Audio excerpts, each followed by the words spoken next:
late night PC pickup. So right now I'm paying $200 for, I think, 8 laptops, Core i5, Core i7 laptops. As is, they're semi decent. They're not like beat up. It's like, I think from like a business, so maybe the hard drives are missing. I'm gonna try to flip them and make some money doing this. So.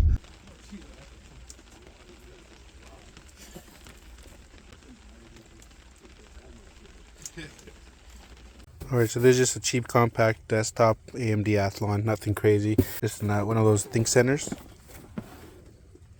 Box of chargers. These are all the laptops. There's also a Surface in there. That one, I'm gonna eBay it. It's good for parts if somebody needs it. Needs a screen, so it's not worth repairing. But there's 8 laptops, Core i5, Core i7, brand new batteries. He included hard drives. There's also an SSD.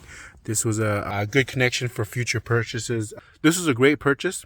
My cost was $200. He threw in those 2 computers for free. I make 3 of them go good. That's about $600-700. So like, I'm definitely gonna triple my money plus. So this was a very good purchase.